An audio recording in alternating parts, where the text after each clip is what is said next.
திரைமறைவில் தான் நிறைய விஷயம் நடக்குது. நீங்க வந்து உங்க ஈகோனால நீங்க போகலாம், வெளியில போறதாவே வச்சுக்கலாம். எவ்வளவு இடத்துல நீங்க வின் பண்ணி நீங்க சொல்லுங்க. 18 எம்எல்ஏ மீண்டும் வருவானா? மாணிக் தாக்கூரோ பிரவீன் சக்கரவர்த்தியோ பேசுறது எல்லாமே திமுக வந்து நம்மளை அவமதிக்குதுன்னு காங்கிரஸ்காரங்க நினைக்கிறாங்க. அது உண்மையும் கூட, நான் இல்லைன்னு மறுக்கல. ஆனா அதுக்குன்னு இந்த தேர்தலில் வந்து ஒரு 10 இடம் 15 இடம் வின் பண்ற வாய்ப்பை விடுவாங்களான்னு இன்னொரு கேள்விக்குறி.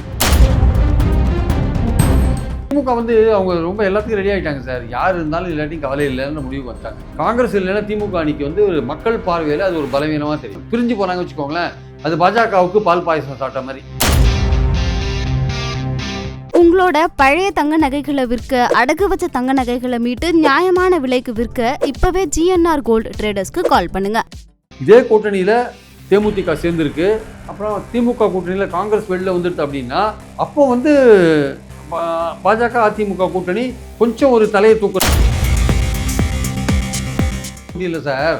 500-1000 ஓட்டில் தான் வெற்றி தோல்வி அமையும். ஒவ்வொரு ஓட்டும் இம்பார்ட்டன்ட். அதனால வந்து டெல்டா சவுத்துலலாம் பல இடங்களில் வந்து அதிமுகவோட ஓட்டை வந்து சசிகலா பிரிச்சுருவாங்க. அதிமுக போகிற ஓட்டே பிரிப்பாங்க. ஏன்னா தினகரனுக்கு பின்னாடி இருக்கிற ஓட்டை இப்போ போகவே போகாது, அவர் கூட போகாது, சசிகலாவுக்கு போயிடும். அது ஆக்சுவலாக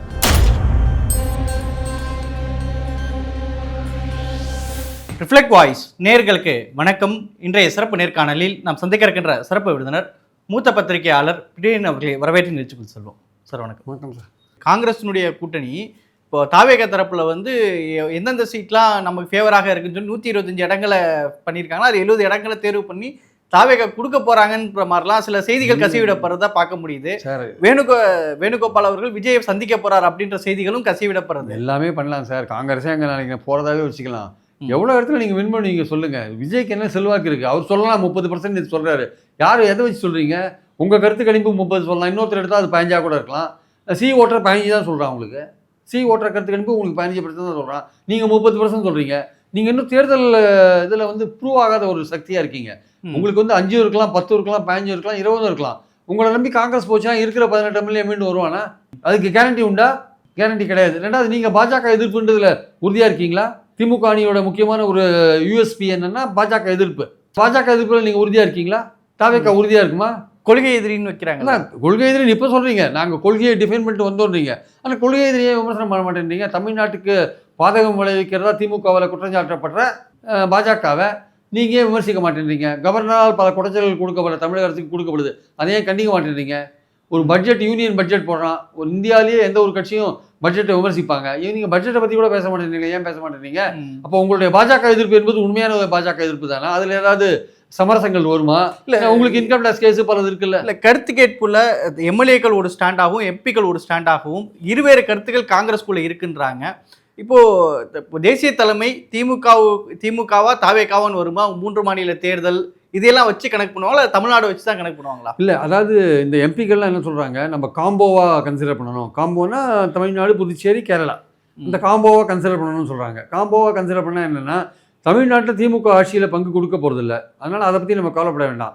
புதுச்சேரியிலையும் கேரளாலையும் நம்ம கூட்டணி சேர்ந்தால் டெஃபினட் விக்டரி எங்கள் கேரளாவில் ஆட்சியை பிடிச்சிடலாம். அதே மாதிரி புதுச்சேரியிலையும் பிடிக்கிறதுக்கான வாய்ப்புகள் இருக்குது. அப்போது அந்த மாதிரி பிடிச்சா தமிழ்நாட்டில் நம்ம இப்போ ஆட்சிக்கு வர போகிறதில்ல, ஆட்சியில் பங்கும் கிடைக்க போகிறதில்ல. அப்போ தமிழ்நாட்டை பற்றி எதுக்கு கவலைப்படணும்? நம்ம அந்த 2 ஸ்டேட்டில் போயிட்டு ஆட்சியை பிடிக்கலாம். பிடிச்சா சவுத்தில் வந்து காங்கிரஸ் வந்து ஒரு கர்நாடகா, தெலுங்கானா, இந்த மாதிரி கேரளா அப்படின்ற போது என்டையர் சவுத்தும் காங்கிரஸ் தான் போல் இருக்கு. பிஜேபிக்கு சவுத்தில் ஒன்றுமே கிடையாதுப்பான்ற ஒரு எண்ணம் வரும்ல. அந்த மாதிரி விஷயத்துக்கு போகலாமான்னு காங்கிரஸில் ஒரு சாரார் நினைக்கிறாங்க. இந்த எம்பிக்கள்லாம் நினைக்கிறாங்க வச்சுக்கோங்களேன். எம்எல்ஏக்கள் என்ன நினைக்கிறாங்க? இந்த 18 பேர் என்ன நினைக்கிறாங்க? இல்லை புதுசாக எம்எல்ஏ சீட் கேட்குறவங்க நினைக்கிறான், திமுகவோட எங்கள் கூட்டணியில் இருந்தால் தான் நம்ம வின் பண்ண முடியும். தாவேகாட்ட போனால் விடுதலை வின் பண்ணுறதுக்கான வாய்ப்புகள் இல்லை. அவங்களுக்கு அடிமட்டத்தில் கட்டுமானம் கிடையாது. திமுக தான் இன்றைக்கி கட்டுமானங்களை கிளியராக இந்த எலெக்ஷன்ஸில் ஒவ்வொரு ஓட்டரையும் அடையாளம் கண்டு அவனை வந்து திமுகவில் மாற்றி வச்சு 30% 40% திமுகவில் மாற்றி வச்சிருக்குது. திமுக ஓட்டு போடுற அளவுக்கு மாற்றி வச்சிருக்குது இந்த திமுகவோட ஊழியர்கள் தான் மாற்றி வச்சிருக்காங்க. காங்கிரஸ்க்கு கிரவுண்டில் வந்து திமுகவினர் மாவட்ட செயலாளர்களோ ஒன்றிய செயலர் இவங்கள்ட்ட ஒரு மரியாதை இல்லை. காங்கிரஸோ ஒரு மரியாதையை நடத்த மாட்டாங்க. நம்முடைய வலிமை என்னன்னு காட்டணும், நமக்கும் ஒரு ஓட்டு வங்கிகள் இருக்குது, இது காட்டுங்கிற ஒரு முனைப்பு அவங்கள்ட்ட இருக்குல்ல. கடைசியாக அவங்களுக்கு 4.5 5% தான் காங்கிரஸுக்கு ஓட்டு இருக்குது. இப்போ என்ன எவ்வளோ இருக்குன்னு தெரியாது. நான் என்ன சொல்கிறேன், நீங்கள் வந்து உங்கள் ஈகோனால நீங்கள் போகலாம் வெளியில். ஆனால் போனால் அதனால் பயன் என்னன்னு பார்க்கணும்ல. நீங்கள் புதுச்சேரிக்கும் கேரளாவுக்கும் இம்பார்ட்டன்ஸ் கொடுத்துட்டு தமிழ்நாட்டை கொஞ்சம் தள்ளி போடலாம் அப்படின்னா ஏற்கனவே 50 வருஷமாக இங்கே காங்கிரஸ் ஒன்றுமே இல்லாத இருக்குது. நீங்கள் இந்த தடவை அந்த மாதிரி போனீங்கன்னா தமிழ்நாட்டை இன்னொரு 20 வருஷம் நீங்கள் பின்னாடி தள்ளிடுவீங்க. தமிழ்நாட்டில் கட்சியை வளர்க்காத இருக்கிறது யார் கூட்டம் சார்? காங்கிரஸ் கட்சியை வளர்க்காத இருக்கிறது. எம்எல்ஏக்களா இருக்கீங்க, எம்பிக்களா இருக்கீங்க, கட்சியை வளர்க்குறீங்களா? ஒரு மாநாடு போடுறீங்களா? தேர்தல் வருது இல்லை, ஒரு 2-3 மாநாடு போடுறீங்களா? எத்தனை மாவட்டங்களில் நீங்கள் போராட்டம் நடத்திருக்கீங்க சொல்லுங்கள்? ஒன்றுமே மக்கள் இயக்கமே இல்லையே சார். தேர்தல் வரும்போது மட்டும் சீட் அதிகமாக கேட்குறீங்களே, பட் என்ன ஆக்டிவிட்டி இருக்குது காங்கிரஸில்? ஒன்றுமே இல்லையே. ஸோ நம்ம பாயிண்ட் என்னன்னா, நீங்கள் சொல்கிற மாதிரி எம்எல்ஏக்கள்லாம் திமுகவோட போகணுன்னு விரும்புகிறாங்க, எம்பிக்கள்லாம் நினைறாங்க இல்லை நம்ம வந்து காம்போவா டீல் பண்ணி புதுச்சேரியும் கேரளாவும் விஜய் கூட்டு போய் பிரச்சாரம் பண்ணால் அங்கே நம்ம வின் பண்ணிடலாம், ஆட்சி அமைக்கலாம்னு சொல்கிறாங்க. இது காங்கிரஸ் ஹைகமாண்ட் வந்து இதை கேரளாவை பொறுத்த மட்டும் அவங்க என்ன சொல்கிறாங்க, கேரளா காங்கிரஸ் சொல்கிறாங்க நீங்கள் நடிகரெல்லாம் கூட்டு வராதிங்க, ஏன்னா நீங்கள் நடிகரை கூட்டு வந்தீங்கன்னா பாஜக வந்து அவன் இன்ஃப்ளூயன்ஸை பயன்படுத்தி அவன் 2 மலையாள நடிகரை கூட்டின்னு வருவான், நீங்கள் தமிழ்நாட்டில் தான் கூட்டு வரணும், அவன் இங்கே இருக்கிற ஆளே பிடிச்சிருவான், ஏன்னா பாஜக ஆட்சியில் இருக்குது, யாரை வேணால் மிரட்டி பிரச்சாரம் பண்ண வைப்பான். அதனால் நீங்கள் தேவையில்லாமல் வந்து அவரெல்லாம் கூப்பிட்டு வந்து இங்கே பிரச்சனையை வேறு மாதிரி மாற்றி விட்டுற போகிறீங்க. இருக்கிறதே நல்லா தான் இருக்குது. நம்ம முனிசிபல் எலெக்ஷன்ஸில், லோக்கல் பாடி எலெக்ஷன்ஸ் நம்ம தான் வின் பண்ணியிருக்கோம், கொஞ்சம் இன்னும் ஒர்க் பண்ணால் நம்ம வின் பண்ணிவிடுவோம். அதனால் நடிகரெல்லாம் கூப்பிட்டு வந்து பாஜக உசுப்பேற்றி விட்டிங்கன்னா அவன் 4 நடிகரை கூப்பிட்டு வந்துடுவான். ஏற்கனவே சுரேஷ் கோபி அங்கே உட்காந்துருக்காரு, அதனால் வேண்டாம், தேவையில்லை அப்படின்னு கேரளா காங்கிரஸ் சொல்கிறாங்க. ரெண்டாவது, கேரளா மக்கள் வந்து நடிகர்களை பார்த்தோன்னா ஓட்டு போடுறவங்க கிடையாது, தமிழ்நாடு மாதிரிலாம் கிடையாது. அங்கெல்லாம் வந்து நடிகர்கள் பிரச்சாரத்துக்கு வந்தாலும் இவரையா வராருன்னு கேள்வி கேட்பாங்க. அதனால் இங்கே வந்து தமிழ்நாடு மாதிரி அங்கே செல்லுபடி ஆகாது நடிகர்கள்லாம் கேரளா காங்கிரஸ் சொல்கிறாங்க. அதனால் காங்கிரஸ் ஹைகமாண்ட் இதெல்லாம் வே பண்ணுறாங்க. இப்போ நம்மளுடைய பாயிண்ட் என்னென்னா, இந்த மாணிக் தாக்கூரோ பிரவீன் சக்கரவர்த்தியோ பேசுறது எல்லாமே ராகுல் காந்தி காங்கிரஸ் ஹைகமாண்ட் சொல்லி தான் பேசுகிறாங்களா இல்லை சுயேட்சையாக பேசுகிறாங்களான்னு தான் பாயிண்ட். இல்லை, விஜய் சந்திக்க போகிறார் வேணுகோபால் அப்படின்றது எந்த அளவுக்கு உண்மையான தகவல் சார்? எனக்கு தெரியல சார், சந்திச்சா தான் சார் அதெல்லாம் ஆமாம் சொல்ல முடியும். ஏன்னா இதெல்லாம் வந்து திரைமுறையில் தான் நிறைய விஷயம் நடக்குது, அதனால தான் வதந்திகள் நிறையா கிளம்புது. இது எல்லாமே ஓப்பனாக நடக்கல, டிரான்ஸ்பரண்ட்டாக நடக்கல, எல்லாமே திரைமுறையில் நடக்குது. அதனால் சந்திச்சாலும் ஆச்சரியப்படுத்திக்கல. அதனால் நம்ம உறுதியாக சந்திப்பார் அப்படின்னா நம்ம சொல்ல முடியாது. நான் சொல்கிறேன், இந்த மாதிரி ஆப்ஷன்ஸ் எல்லாம் பார்க்கும்போது காம்போவா டீல் பண்ணுற ஒரு ஆப்ஷன்ஸ் இருக்கும்போது அவங்க பார்த்தாலும் பார்க்கலாம், சொல்ல முடியாது. அப்போ திமுக வேண்டான்னு ஒரு முடிவு எடுத்தால் தான் போய் பார்ப்பாங்க. ரொம்ப இப்போ திமுக பொறுத்தவரை திமுக வந்து நம்மளை அவமதிக்குதுன்னு காங்கிரஸ்காரங்க நினைக்கிறாங்க, அது உண்மையும் கூட, நான் இல்லைன்னு மறுக்கல. ஆனால் அதுக்குன்னு இந்த தேர்தலில் வந்து ஒரு 10 இடம் 15 இடம் வின் பண்ணுற வாய்ப்பை விடுவாங்களான்னு இன்னொரு கேள்விக்குரிய. இல்லை, ஒருவேளை காங்கிரஸ் எங்களுக்கு 40 தொகுதி வேண்டும், 30 தொகுதிகள் வேண்டும், திமுக வந்து சில தொகுதிகள் தான் 1-2 தான் கூடுதலாக நாங்கள் தருவோம் அப்படின்னு சொல்வதா ஒரு தகவல்கள் இருக்குது. கூடுதலாக காங்கிரஸ் வந்து எங்களுக்கு 30 தொகுதி 40 தொகுதி தான் வேணும் அப்படிங்கிறதுல உறுதியாக நின்றாங்கன்னா திமுக ஸ்டாண்ட் என்னவாக இருக்கும்? திமுக 30 வரையும் கொடுக்கறது ரெடியாக இருக்காங்க, 40 கொடுக்க மாட்டாங்க. அப்புறம் அவங்க இஷ்டம் தான், take it or leave it தான், வேற ஒன்றும் கிடையாது. நீங்கள் விஜயோட போகிறீங்களோ வேறு யார் கூட போகிறீங்களோ நீங்கள் போய்க்கலாம். அது அவங்க திமுக வந்து அவங்க ரொம்ப எல்லாத்துக்கும் ரெடி ஆகிட்டாங்க சார், யார் இருந்தாலும் இல்லாட்டி கவலை இல்லைன்னு முடிவுக்கு வந்துட்டாங்க திமுக. நாங்கள் செஞ்ச வேலையினால எங்களால் பயன்பெற்ற பயனாளிகள் எங்களுக்கு ஓட்டு போடுவாங்க, எங்களுக்கு எதிரான ஓட்டுகள் 4 பிரியுது, அதனால் எங்களுக்கு கவலை இல்லை, எங்களால் பெனிஃபிட் ஆனவங்களும் நாங்கள் எங்களுக்கு ஓட்டு போட வச்சுருவோம். அது ஒரு 1.25 கோடி ஓட்டை நாங்கள் வாங்கிடுவோம். அது வாங்கினாலே எங்களுக்கு வந்து குறைந்தபட்சம் 140 தொகுதியில் நாங்கள் வின் பண்ணுவோம். அதனால் யார் இருக்காங்களோ இருந்தால் அவங்களுக்கு லாபம், இல்லைன்னா எங்களுக்கு ஒன்றும் பிரச்சனை இல்லை, எங்கள் ஆட்டில் எல்லா இடத்துலையும் நிற்க வைப்போம், எங்கள் ஆட்டில் இன்னும் உற்சாகமாக உழைப்பாங்கன்னு திமுக சொல்கிறாங்க. ஆனால் காங்கிரஸ் இல்லைன்னா திமுக அணிக்கு வந்து மக்கள் பார்வையில் அது ஒரு பலவீனமாக தெரியும், மக்கள் பார்வையில் பலவீனமாக தெரியும், அது ஏதோ வலுவில்லாத இருக்கிற அணியாக தெரியும். திமுக என்ன வேணால் சொல்லலாம், நாங்கள் பயனாளிகள் ஓட்டை வாங்கிடுவோம், எங்களுக்கு ஒன்றும் பிரச்சனை இல்லைன்னு சொல்லலாம். மக்கள் பார்வையில் நீங்கள் பாலிடிக்ஸில் வந்து பர்செப்ஷன் முக்கியம், பார்வை. அந்த பார்வையில் நீங்கள் குறைஞ்சிட்டீங்க வச்சுக்கோங்க, வலுவில்லைன்னு ஒரு தோற்றம் வந்ததுன்னா மற்றவங்க ஓட்டு போட மாட்டாங்க, நீங்கள் வின் பண்ண மாட்டீங்கன்ற அந்த அடுத்த எண்ணம் வரும் ஆக்சுவலாக. அதனால் காங்கிரஸுக்கு வந்து செல்வாக்கு இருக்கோ இல்லையோ அவர்களை அரவணைத்து கொண்டு போவது திமுகவுக்கு நல்லது, திமுகவோட இருப்பது காங்கிரஸுக்கு நல்லது. ஆல் இண்டியா லெவலில் இந்தியா கூட்டணின்னு ஒன்று இருக்குது, அது பாஜகவுக்கு அவங்க ப்ளே பண்ணிட்டு இருக்காங்க. அங்கே வந்து இந்தியா கூட்டணியில் காங்கிரஸும் திமுகவும் நேஷனல் லெவலில் பல விஷயங்களுக்காக மோடி எதிர்க்கிறாங்க, பாராளுமன்றத்தில் ஒன்றாக சேர்ந்து செயல்படுறாங்க. அதனால் ஒரு நம்பிக்கையான தோழனா திமுக இருக்குது நேஷனல் லெவலில். அதனால் அதை விடக்கூடாதுன்ற எண்ணம் காங்கிரஸ்லேயும் நிறைய பேருக்கு இருக்குது. அதனால் வந்து ஒருத்தருக்கு ஒருத்தர் தேவையாக இருக்குது, ஒருத்தருக்கு ஒருத்தர் இல்லை நீ வேண்டாம் நீ போ அப்படின்ற முடிவு 2 பேரும் ஒருத்தருக்கு ஒருத்தர் பிரிஞ்சு போனாங்க வச்சுக்கோங்களேன், அது பாஜகவுக்கு பால் பாயசம் சாப்பிட்ட மாதிரி. சரி, இன்னொன்று சார், மத்திய உள்துறை சார்பாக ஒரு தகவல் ஒன்று வெளியாகிறதா சில செய்திகள் போகிறாங்க. அதாவது இப்போ இந்த நிலையில் அதிமுக கூட்டணி என்டிஏ கூட்டணி இருந்துச்சுன்னா கடந்த முறை 2021 எவ்வளோ தொகுதிகள் வெற்றாங்களோ அந்த அளவுக்கு கூட இப்போ வெற்றி பெற முடியாது அப்படின்னு சில செய்திகள் கசிவிடுறாங்க. அதுதான் கலை யதார்த்தமா? இல்லை, அதிமுகவோட நிலைமை அப்படி இருக்குது ஆக்சுவலாக. அதிமுக எடப்பாடி என்ன நினைக்கிறாரு, தன்னுடைய டேபிளில் அறுசுவை உணவு வந்து வச்சுருவாங்க எல்லாரும், நம்ம நல்லா சாப்பிட்டுக்கலாம் நினைக்கிறாரு. அவர் தன்னுடைய தன்னுடைய கூட்டணியோ தன்னுடைய கட்சியோ பலப்படுத்துகிற எண்ணம் அவருக்கு சில கொஞ்சம் கூட கிடையாது. திமுக எதிர்ப்புங்கிற ஒன்றே அவருக்கு வராது, அது பழைய காலம், அது இந்த காலம் மாறி போச்சு. அந்த திமுக எதிர்ப்பை வந்து விஜயும் கையில் எடுத்துட்டார், அந்த ஓட்டு அங்கே பிரிஞ்சு அங்கே போகுது, கொஞ்சம் அவருக்கு வராது. அந்த பாயிண்ட்ல தான் அவர் வந்து வீக்காரர். அப்போ வீக்காரர் என்ன பண்ணணும், அவருக்கு தான் முதலமைச்சர் கனவு இருக்குது, அப்போ அவர் தான் எல்லாரையும் சேர்க்கணும், அவர் தானே ஓபிஎஸ் சேர்க்கணும், அவர் தானே சசிகலாவை சேர்க்கணும். தினகரனை யார் சேர்த்தா? பாஜக தான் சேர்த்தாங்க. ம். அன்புமணி யார் சேர்த்தா? பாஜக தான் சேர்த்தாங்க. இப்போ தேமுதிகவோட யார் போராடிட்டு இருக்கிறது? பாஜக தான் போராடிட்டு இருக்கு. இவங்க வந்து ராஜ்யசபா கொடுக்க மாட்டேன்றாங்க அதிமுக. ம். ஸோ அதனால வந்து இவருக்கு இந்த இன்ட்ரெஸ்ட் இல்லை, எல்லாம் பாஜக பார்த்துக்கும், முதல்வர் மட்டும் நான் தான் அப்படின்ற எண்ணத்தில் அவர் இருக்கார். அப்போ ஒரு வலிமையற்று இருக்கார். அது வலிமைப்படுத்துறது பாஜக அந்த ரோல் எடுத்துட்டு இருக்காங்க கையில். அதிமுக வலிமையாக இருக்காங்க, அதிமுக வலிமையாக இல்லை. சவுத்துலேயும் கொங்குலையும் அது சவுத்துலேயும் டெல்டாலையும் வந்து ஒரு கேள்விக்குறியாக இருக்குது. இல்லை, இப்போ கடந்த நாடாளுமன்ற தேர்தலில் 20% அளவில் அதிமுக, 18% பாஜக எடுத்தது. அரித்மெட்டிக்காக பார்த்தா இது ரெண்டும் அப்படியே வந்தாலே அந்த 38% இது அப்படியே கிடைக்கும் தானே? அந்த அரித்மெட்டிக் தப்பு. இந்த கெமிஸ்ட்ரி இருக்குங்க ஆக்சுவலாக. அந்த கெமிஸ்ட்ரி அங்கே ஒர்க் அவுட் ஆகாது. பாஜகவோட இதை எத்தனை பேர் ஏற்றுப்பாங்க? அதிமுக தனியாக நிற்கிறது வேற விஷயம். அதிமுக பாஜகவோட சேரும்போது அந்த கூட்டணி ஜெல்லாகணும்ல. ரெண்டாவது அதே பாங்க 21 வந்து ஒன்றுபட்ட அதிமுக. சசிகலா வெளியில இருந்தாங்க, ஓபிஎஸ் இப்போ டிடிவி தினகரன் உள்ள ஒரு இருக்காரு. நிமிஷம் நான் சொல்றேன். அதிமுக பாஜக இப்போ பாஜகவில் ஓபிஎஸ் கிடையாது, சசிகலா வெளியில் இருக்காங்க. தினகரன் வந்திருக்காரு. தினகரனோட ஓட் பேங்க் அதிமுகவுக்குள்ள வருமானது டவுட்டாக இருக்கு. பாமக அன்புமணி, பாமகலே ஓட் பேங்க் பிளவுபட்டு பிளவுபட்ட பாமக தான் அங்கே இருக்கு. அப்போ பிளவுபட்ட பாமக, ஒன்றுபடாத அதிமுக, அப்படி தினகரன் பின்னாடி அந்த ஓட் பேங்க் போகுமான்ற ஒரு சந்தேகம், இதெல்லாம் இருக்கும்போது இந்த அரித்மெட்டிக் எப்படி ஒர்க் அவுட் ஆகும்? இந்த கெமிஸ்ட்ரி எப்படி ஒர்க் அவுட் ஆகும்? முதல்ல அதிமுகலேயே பாஜக கூட்டணியை ஏற்றுக்காதவங்க நிறைய பேர் இருக்காங்கல்ல. அதிமுக கீழ் லெவலில் நிறைய பேர்கிட்ட பேசினா பாஜகவோட சேர்ந்தது தப்புன்னு, தாவேக்கோட சேர்ந்துருக்கணும் சார். இல்லை, அப்போ 21 பெற்ற இடங்களை விட குறைவாக இருக்க தான் வாய்ப்பு இருக்குன்னு சொல்ல வரீங்களா? இப்போ இருக்கிற நிலைமை அப்படி தான் தெரியுது எனக்கு ஆக்சுவலாக. இப்போ அந்த கூட்டணி இருக்கிற நிலைமை அப்படி தான் தெரியுது. ஒரு நாளைக்கு தேமுதிகலாம் சேர்ந்த பிறகு ஒரு பலம் வருதா? இங்கேருந்து திமுக அணிலேருந்து காங்கிரஸ் போயிட்டுனா அது என்ன ஆகுதுன்னு சொல்ல முடியாது. இப்போ இருக்கிற இன்னைக்கு நீங்கள் நானும் பேசிட்டு இருக்கிற இந்த சூழலில் பாஜக அதிமுக கூட்டணிக்கு போன வாட்டி வாங்கின இடமே கிடைக்குமான்றது ஒரு சந்தேகமாக இருக்குது. ஆனால் இதே கூட்டணியில் தேமுதிக சேர்ந்துருக்கு, அப்புறம் திமுக கூட்டணியில் காங்கிரஸ் வெளில வந்துடுது அப்படின்னா அப்போ வந்து பாஜக அதிமுக கூட்டணி கொஞ்சம் ஒரு தலையை தூக்கிறதுக்கான வாய்ப்புகள் இருக்குது ஆக்சுவலாக.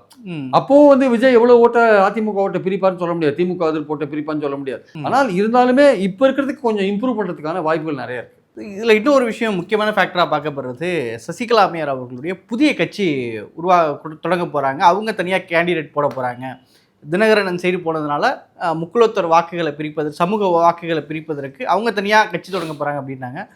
அப்படி தொடங்குவதற்கு வாய்ப்புகள் இருக்கா? அப்படி உருவாக்குனா அது யாருக்கு சவாலாக இருக்கும்? இல்லை, அவங்க இந்த எலெக்ஷனில் சும்மா இருக்கக்கூடாது. அவங்களே ஏதோ ஒரு பேட்டியில் கூட சொன்னாங்க, நான் ஒருத்தர் இருக்கிறதே மறந்துட்டாங்க எல்லாரும் அப்படின்னு சொன்னாங்க அவங்க. ஆக்சுவலாக அது நிறைய பேர் ஜோக்காக விட பார்த்தாங்க. பட் ஆனால் அவங்க என்ன நினைக்கிறாங்க, தனக்கு வந்து ஒரு முக்குலத்தோர் ஆதரவு இருக்குது, கம்யூனிட்டி ஆதரவு இருக்குது. அது கம்யூனிட்டின்றது அவங்க என்ன சொல்கிறாங்கன்னா ஏடிஎம்கே தொண்டர்கள் நமக்கு ஆதரவாக இருக்காங்கன்னு அவங்க நினைக்கிறாங்க. அவங்கள யாரையுமே லட்சியம் பண்ணலை. எடப்பாடியும் சேர்த்துக்க மாட்டேன்றாரு. பாஜகவும் இவங்களை அங்கே அதிமுகவில் சேர்த்து விட்ற மாதிரி தெரியல. ஓபிஎஸ்க்கு வேணால் ட்ரை பண்ணுறாங்களே தவிர பாஜக சசிகலா பற்றி ஒன்றும் கண்டுக்காத இருக்காங்க. அப்போ இவங்க என்ன நினைக்கிறாங்க, ஏதோ ஒரு வகையில் நம்ம வந்து நம்ம ப்ரெசன்ஸை, நம்ம இருப்பை வந்து உணர்த்தணும் அப்படின்னு நினச்சி ஒரு தனியாக ஒரு மூமெண்ட் எடுக்கிற மாதிரி எடுக்கிறாங்க. அது பாஜக என்ன சொல்லுது, நீ இந்த மாதிரி தனி அமைப்பு வச்சா கூட நீங்கள் என்டிஏல தான் வரணும், இல்லாட்டி நீங்கள் தனியாக போட்டு ஓட்டை பிரிக்கிற வேலை வச்சுக்காதீங்கன்னு பாஜகலேருந்து ப்ரெஷர் பண்ணுறாங்க. இல்லை, இப்போ சசிகலா அம்மையார் அப்படி தனியாக கட்சி தொடங்கி போட்டி போடுறாங்கன்னா அது அதிமுகவுக்கு சவாலாக இருக்கும். சவாலாக இருக்கும், பல இடங்களில் சவாலாக இருக்கும். டெல்டாவில் சவாலாக இருக்கும். ஏன்னா 4 முனை போட்டியில் சார் 500-1000 ஓட்டில் தான் வெற்றி தோல்வி அமையும். ஒவ்வொரு ஓட்டும் இம்பார்ட்டண்ட்டு. அதனால் வந்து டெல்டா சவுத்துலலாம் பல இடங்களில் வந்து அதிமுகவோட ஓட்டை வந்து சசிகலா பிரிச்சுருவாங்க. அதிமுக போகிற ஓட்டே பிரிப்பாங்க. ஏன்னா தினகரனுக்கு பின்னாடி இருக்கிற ஓட்டை இப்போ போகவே போகுது, அவர் கூட போகாது, சசிகலாவுக்கு போயிடும். அது ஆக்சுவலாக இப்போ ஓபிஎஸ் என்ன பண்ணுவார் பார்க்கணும். அந்த ஓட்டு அப்புறம் மறுபடியும் அது ஃபர்தராக பிரியுதான்ட்டு ஓபிஎஸோட ரோல் என்னன்னு பார்க்கணும். அவருக்கு என்ன பாஜக சொல்கிறாங்கன்னா, ஒன்று நீ என்டிஏ கூட்டணிக்கு வா, இல்லாட்டி பேசாமல் வேடிக்கை பார்த்துட்டு இருந்தாங்க. இல்லை, சசிகலா அம்மையார் அப்படி தனியாக வேட்பாளர் அறிவிக்கிறாங்கன்னா பாஜக அதை நீங்கள் தனியாக கூட வேட்பாளர் தனியாக கூட நீங்கள் அமைப்பு வைங்க, ஆனால் நீங்கள் தனியாக போட்டி போடாதீங்கன்னு பாஜக ப்ரெஷர் பண்ணுவோம். அதை இதெல்லாம் எதிர்கொள்வாங்களா சசிகலான்றது அவங்கள பொறுத்து இருக்கு. ஏன்னா அவங்க கடந்த காலத்தில் பல கசப்பான அனுபவங்களோடு அவங்க இருக்காங்க அவங்க ஆக்சுவலாக. அதனால் இந்த பாஜக என்ன பண்ணுன்னு அவங்களுக்கு தெரியும் அவங்களுக்கு ஆக்சுவலாக. அதனால் வந்து அந்த பாஜக ஒரு அழுத்தம் கொடுத்தது, நீங்கள் தனியாக போகக்கூடாதுன்னு அழுத்தம் கொடுத்தாங்கன்னா அப்போ எனக்கு ஏதாவது ஒரு வழி பண்ணுங்கன்னு அவங்க கேட்பாங்க. நீங்கள் வந்து அப்போ நீங்கள் இப்போ எடப்பாடி சொல்லி எங்களை என்ன எந்த ஒரு பார்ட்டியில் வந்து கொண்டு வைக்க சொல்லுங்கள் அப்படின்னு கேட்பாங்க. அது எடப்பாடி முடியாதுன்னு சொல்லுவார். அப்போ அவங்களுக்கு சசிகலா கொஞ்சம் சங்கடமான ஒரு இடம் தான் அது ஆக்சுவலாக. பாஜக அப்படி ஒரு ப்ரெஷர் பண்ணால் அதையும் மீறி இல்லை நான் நிரூபிச்சே திரும்பேன், அதிமுக எடப்பாடிக்கு ஒரு பாடம் கற்பிக்கணும், நான் தனியாக நின்று ஓட்டை பிரித்து எடப்பாடியை தோக்கடிப்பேன், இல்லை எடப்பாடியோட அதிமுக வேட்பாளர்களை தோக்கடிப்பேன்னு போனார்னா அப்போ தான் அவருக்கு ஒரு புத்தி போகட்ட முடியும்னு சசிகலா இறங்கினாங்கன்னா அது அவங்க தைரியத்தை பொறுத்து இருக்கு. இறங்குறது அவரும் ஓபிஎஸும் அந்த அம்மாவும் சேர்ந்து எடப்பாடிக்கு ஒரு பாடம் போகட்டணும்னு இறங்கினாங்கன்னா பண்ணலாம். ஆனால் பாஜகவுக்கு என்னென்னா இவங்க சேர்ந்து நம்மள வெற்றியை தான் அஃபெக்ட் பண்ணுவாங்க. இவங்கெல்லாம் சேர்ந்து இவங்க 2 பேரும் வந்து தனியாக இருக்க போனாங்கன்னா நமக்கு பெரிய பிரச்சனையாகும் அதனால் இவங்க வந்து ஒன்று என்டிஏக்கு வரணும் இல்லை பேசாமல் இருக்கணும் அப்படின்னு தான் பாஜக நினைக்கும். அந்த ப்ரெஷரை தாண்டி சசிகலா ஒர்க் பண்ணுவாங்களா, அந்த ப்ரெஷரை தாண்டி ஓபிஎஸ் ஒர்க் பண்ணுவாரான்றதெல்லாம் பொறுத்து இருந்தால் பார்க்கலாம். இவங்களாம் ஏதோ ஒரு வகையில் பாஜக நமக்கு அழுத்தம் கொடுத்தா என்ன பண்ணுறதுன்னு. ஏன்னா பாஜக இன்னைக்கு மத்தியில் ரொம்ப பவர்ஃபுல்லாக இருக்காங்க சார். நீங்கள் அரசியல் ரீதியாக திமுக எதிர்க்கிறது வேற, அவங்க இடி எல்லாம் எதை வேணால் நீங்கள் திமுக ஆட்கள் மேலே போடலாம், அவங்க அரசியல் ரீதியாக எதிர்ப்பாங்க. இவங்க வந்து அரசியல் ரீதியாக எதிர்க்க முடியாது. ஆனால் இவங்ககிட்ட ஒரு செல்வாக்கு இருக்குது. இவங்களை பழி வாங்கினா யாரும் ஒன்றும் கேட்கவே முடியாது. இவங்களை வந்து மத்திய அரசு ஏஜென்சி மூலமாக பழி வாங்கினா இவங்களால எதிர்த்து போராட முடியாது.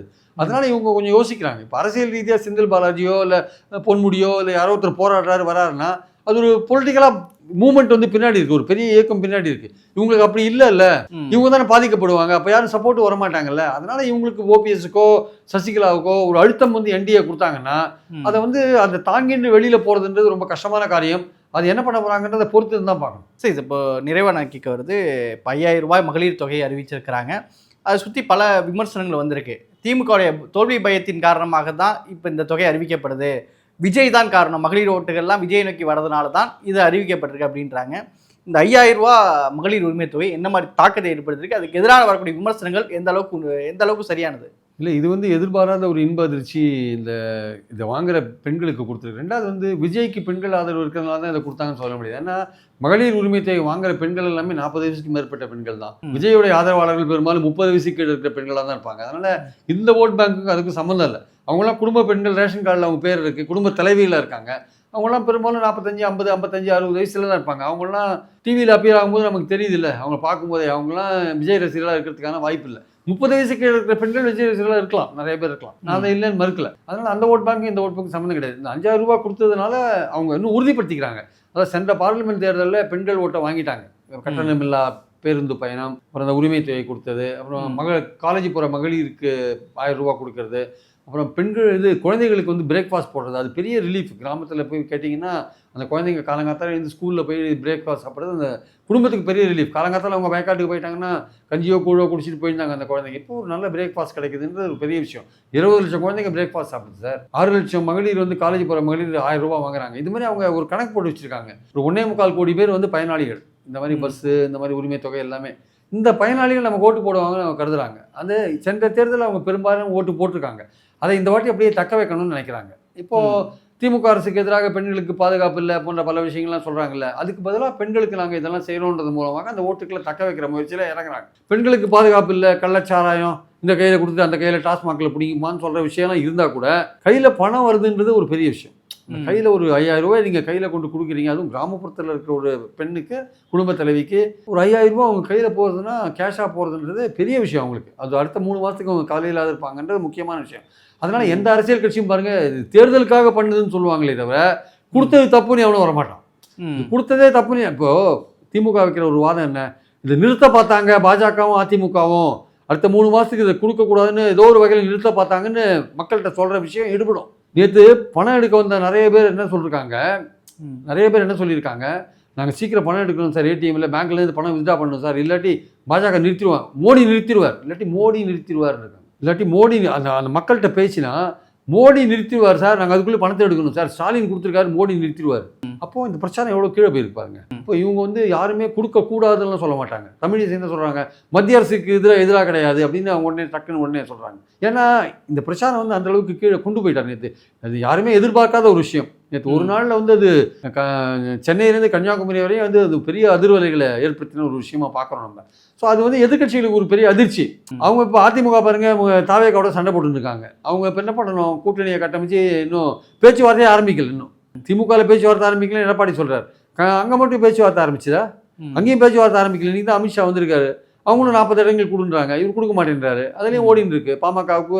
பாமக தினகரெல்லாம் சொல்கிறாங்க சீக்கிரம் பேச்சுவார்த்தை நடத்துங்கன்றாங்க, ஆரம்பிக்க மாட்டேன்றாரு எடப்பாடி. அவருக்கு பிரச்சனைகள் இருக்குது, அங்கேயும் இப்போ பேச்சுவார்த்தை நடத்தலை, ஒரு பிரச்சனைகள் ஓடின்னு தான் இருக்குது. அதனால் மக்கள் வந்து இந்த கையில் பணம் கிடைச்ச விஷயத்தை பெருசாக நினைப்பாங்க, நான் இல்லைன்னு சொல்ல வரேன். அப்போ திமுக என்ன நினைக்குதுன்னா வந்து இது ஒரு பக்கம் உறுதிப்படுத்துறாங்க, பெண்கள் ஓட்டை உறுதிப்படுத்துறாங்க. இன்னொரு பக்கம் வந்து அடுத்த நாங்கள் ஆட்சிக்கு வந்தால் 2000 ரூபாய் கொடுப்போம்னு சொல்கிறாங்க. அது இன்னும் பல விஷயங்களும் அனௌன்ஸ் பண்ணுவாங்க, தேர்தல் வாக்குறுதிகளை இன்னும் பல விஷயங்களும் அனௌன்ஸ் பண்ணுவாங்க. ஆனால் அதே சமயம் எதிர்கட்சிகள் வைக்கிற விஷயங்கள் இருக்குல்ல, கொடுத்த வாக்குறுதிகள் நிறைவேற்றலை, மின்கட்டணம், மாதம் ஒரு மின்கட்டணம் போன்ற விஷயங்கள், அதை அரசு ஊழியர்கள் ஆசிரியர்கள் பிரச்சனையை கூட திமுக கூப்பிட்டு பேசி ஏதோ ஒரு வகையில் செட்டில் பண்ணி வச்சிருக்காங்க. ஆசிரியர்கள் பிரச்சனையை ஏதோ ஒரு செட்டில் பண்ணி வச்சிருக்காங்க. அவங்களாம் என்ன சொல்கிறாங்க, குறைந்தபட்சம் திமுக கவர்மெண்ட்டில் கூப்பிட்டு பேசுகிறாங்க சார், பேசி ஏதோ ஒரு செய்ய முடிஞ்சதை செய்கிறாங்க. அதிமுக ஆட்சியில் 10 வருஷம் எங்ககிட்ட பேசவே இல்லை சார், நாங்கள் போராடினே தான் இருந்தோம் அப்படின்னு அவங்க ஒரு கதையை சொல்கிறாங்க. அது மாதிரி அதுக்கு திமுக எவ்வளோ பரவாயில்லன்னு சொல்கிறாங்க. அது ஒரு பக்கம் இருந்தால் கூட ஆட்சிக்கு எதிரான ஒரு விஷயம் இருக்குல்ல, அந்த ஆன்டி இன்குபன்சி அந்த ஃபேக்டர் இருக்குது, அது இல்லைன்னு மறுக்க முடியாது. ஆனால் அந்த ஓட்டுகள் வந்து பிரியுது, அதிமுக விஜய் சீமான்னு பிரியுது. அப்படி பிரியும் போது வந்து திமுகவுக்கு இயல்பாக ஒரு அட்வான்டேஜ் இருக்குது. இப்போ 3 பேர் இருக்கீங்க, ஆளுக்கு 20 ஓட்டு வாங்குறீங்க. நான் 20 திமுக வந்து 25 ஓட்டு வாங்கி வச்சுக்கோங்களேன், அப்போ அதுதான் வின் பண்ணும். நீங்கள் அதிமுக, அவர் வந்து நாம் தமிழர், அவர் வந்து இவர் வச்சுக்கோங்க விஜய்னு வச்சுக்கோங்க, ஆளுக்கு 20 தான் வாங்குறீங்க, 100 ஓட்டு இருக்குது, நான் 25 வாங்குறேன்னு வச்சுக்கோங்க, நான் தானே வின் பண்ணுவேன். நீங்கள் 3 பேர் சேர்த்து 60 ஓட்டு வாங்குறீங்க, ஆனால் 25 ஓட்டு நான் வாங்கினேன் நான் தானே. நம்ம சிஸ்டம் அப்படி தானே இருக்குது. ஸோ அதனால் அந்த பாயிண்டில் தான் திமுக என்ன பண்ணுறாங்க, நமக்கு நம்மளால் பயன்பெற்றவர்களை ஓட்டு போட வச்சாலே நம்ம வின் பண்ண முடியும், எந்த கூட்டணியும் வேண்டாம், யாரும் வேண்டாம், யாரோட நம்ம கூட இருக்கிறவங்க இருக்கட்டும், இல்லை ஏதாவது சண்டை போட்டுன்னு போகிறவங்க, ஈகோ கிளாஷ் பார்த்துன்னு போகிறவங்க போட்டோம், காங்கிரஸ் உட்பட போட்டோம், நம்ம போராடிக்கலாம், வின் பண்ணலான்னு ஸ்டாலின் உறுதியாக இருக்கார் போல் இருக்கு. அதனால் அவங்க ஒரு நம்பிக்கையோடு இருக்காங்க. இந்த 5000 ரூபா கொடுத்தது அவங்க நம்பிக்கையை வந்து மேலும் வலுப்படுத்தியிருக்கு. இவங்க என்னதான் இதுக்கு எதிராக பிரச்சாரம் வச்சா கூட எதிர்கட்சிகள் அது வந்து எடுபடாது ஆக்சுவலாக. ஏன்னா கொடுத்துட்டான்ற போது கையில் கேஷ் ரீச் ஆகிடுதுன்ற போது அதுதான் பெரிய விஷயமா தெரியும் ஆக்சுவலாக. சரிங்க சார், நிகழ்ச்சியில் பங்கிட்டு உங்களுடைய கருத்துக்கு நேரத்தை மிக்க நன்றி. தேங்க்யூ.